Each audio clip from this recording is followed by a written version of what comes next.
तीन बेटियां। सरिता के घर में तीन बेटियां थीं। दो नौकरी करती तो एक पढ़ाई। अरे दवाई खत्म हो रही है, कोई है जो लेकर आएगा?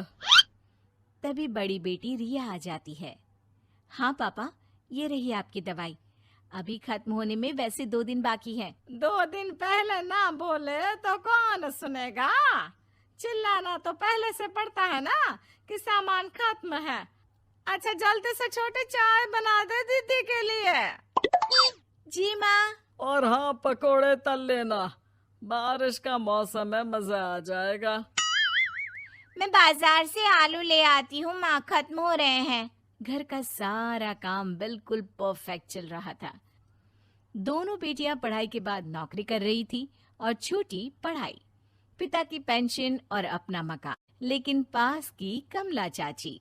और रियासिया की माँ, तुम लोगों को कितने सालों से देख रही हूँ, परेशान ही देखा। भगवान एक बेटा दे देता तो। अब किसी जन्म का कर्म खराब रहा होगा चाची, जो लड़का नहीं हुआ। वैसे काश एक लड़का हो जाता। पास छोटी बैठकर पढ़ रही थी। वो माँ की बात सुनकर किताब बंद कर देती है और खिड़की में खड़ी हो जाती है। खिड़की के बाहर रवि, जो कि पास ही में रहता है। अरे छुटकी, क्या सारा दिन किताब में नजर गड़ाई रहती है? मैं नकल करना सिखा दूंगा, तू आराम से पास हो जाएगी। आजा, चलना, सब बाहर खेल रहे हैं। तू तो लड़का है, फिर पढ़ता क्यों नहीं? तेरे सर पर तो माँ पिता की जिम्मेदारी भी है ना। कैसी बात कर रही है यार? जिम्मेदारी मेरी नहीं, पिता की है। पिता की क्या जिम्मेदारी, बता। देख, माता पिता लड़की की शादी के लिए पैसा जमा करते हैं, उसकी शादी कराते हैं, उसे पढ़ाते भी है ना? हाँ, वो तो सभी माता पिता करते हैं। क्या लड़की की शादी नहीं करते? उसकी भी तो करते हैं ना। हाँ करते हैं, लेकिन क्यों, कैसे? सुन, वो लड़के को पढ़ाते हैं इसलिए कि वो बुढ़ापे का सहारा बनेगा। शादी करते हैं कि उसकी बीवी आकर घर संभालेगी। लेकिन बेटियों के लिए कोई स्वार्थ होता है? नहीं ना। तभी तो पैदा होते ही मुंह बन जाता है। अब तू सोच, तू किसी के घर जाए और वो तुझे देखकर मुंह बना ले तो कैसा लगेगा? वो तो पागल होते हैं। बेटियां जीवन भर माँ बाप के लिए सोच ले, लेकिन फिर भी वो उसे अपना नहीं मानते। बेटे दिन रात निखट्टू बने रहे, लेकिन उम्मीद उन लोगों से फिर भी बहुत होती है ना? चल छोड़ना, तू ये बता कि किस जिम्मेदारी की बात कर रहा था तू पिता की? अरे यही कि अगर बेटे को बुढ़ापे का सहारा और रिटर्न के रूप में देख रहे हैं तो इन्वेस्ट भी तो अच्छा करना चाहिए ना। छुटकी समझ जाती है कि समाज की सोच क्या है और चाहे जो हो जाए उसे किताब बंद नहीं करनी। तभी वहाँ बड़ी बेटी आ जाती है। माँ, अरे ओ माँ, ये ले मिठाई खा ले। क्या हो गया? लड़का पसंद आ गया क्या कोई? भैया ऐसा हो तो मिठाई ना ही खिला, चली जाएगी तो घर कैसे चलेगा? अरे लड़की को क्या जीवन भर बिठाने का इरादा है? तू बता बेटी, किस चीज की मिठाई खिला रही है, क्या हो गया? अरे पापा, आपको पता है ना, जिस डॉक्टर के अंडर में मैं काम कर रही थी, उन लोगों ने मेरे काम को देखते हुए मेरी स्कॉलरशिप पास करवा दी है। अब अस्पताल में ही क्लास चला करेगी, आगे की पढ़ाई भी और पैसे की कमाई भी। ये तो अच्छी बात है। तू पढ़ जाएगी तो छोटे को भी अपनी राह लगा लेना। बाकी मछली तो वैसे ही ऑलराउंडर है। तीनों बेटियों के बाद भी उन लोगों के घर किसी चीज की कमी नहीं थी। पापा, ये लीजिए कार की चाबी, मैंने आपके लिए कार ली है। अब आप कहीं भी जाएं तो अपनी कार से जाइएगा। अरे क्या जरूरत थी? जितना खर्च करोगी दहेज मांगने वालों के मुंह भी उतने ही खुल जाएंगे। तो हम दीदी की शादी ऐसे घर में करेंगे ही नहीं जहाँ शादी के लिए पैसे मांगने की जरूरत हो। अरे जो खुद खड़ा नहीं होगा वो हम लोगों के कंधे में क्यों शादी करेगा? क्यों पापा? अरे शादी में तो दहेज मैंने भी लिया था, तो क्या मैं तेरी माँ के कंधे पर हूँ? खुद की पेंशन है, बेटियां कमा रही हैं, मजे हैं।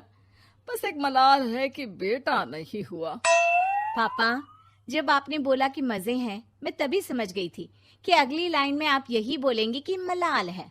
कोई बात नहीं पापा, फिलहाल आप ये कार लेकर घुमाओ। माँ, तुम भी जाओ पापा के साथ।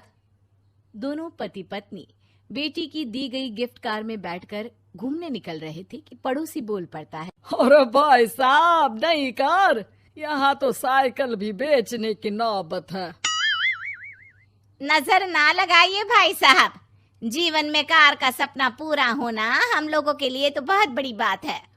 हाँ हाँ, लाखों की कार हम हजारों की कमाई वालों के लिए कहाँ मुमकिन थी, ऊपर से तब जब कोई बेटा भी नहीं है। वैसे भाई साहब, आपकी साइकिल बिक क्यों रही है?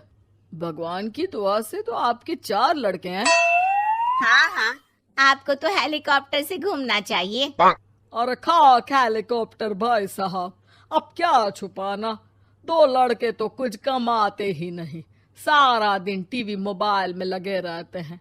और बड़े 2 जो किसी तरह जिम्मेदार बने भी हैं, बहू के कहने पर 1 पैसा हम लोगों को नहीं देते, ना इज्जत है ना मान सम्मान।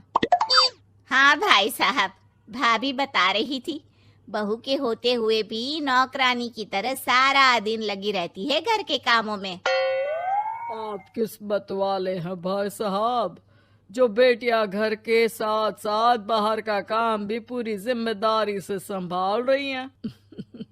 हाँ वो तो है, लेकिन कब तक? एक ना एक दिन तो ससुराल निकल जाएंगी, फिर तो वही हम दोनों और वही पेंशन। आप लोग भी कौन सा संजीवनी बूटी खा कर आए हैं? चलिए चलिए जाइए, नई कार का मजा लीजिए। अच्छा ऐसा करते हैं, मेरी बहन के घर चलते हैं, काफी वक्त हो गया है मिले। दोनों बहन के घर जाते हैं, जहाँ उसकी बहन और उसका पति बैठकर चाय पी रहे होते हैं। अरे भाई भाभी, आज रास्ता कैसे भूल गए आप लोग? अरे हम तो फिर भी भूल गए, तुम तो कभी नहीं आते हमारे घर। अरे कोई आने का साधन भी नहीं है ना, अब बस से आना हम लोगों के बस की बात तो रही नहीं भाई। अरे दीदी, 2 कार थी आप लोगों की, कहाँ गई? भाभी वो तो जिसकी थी वो ले गया।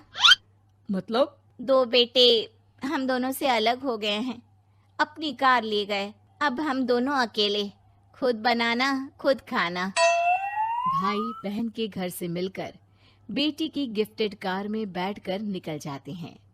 काश हम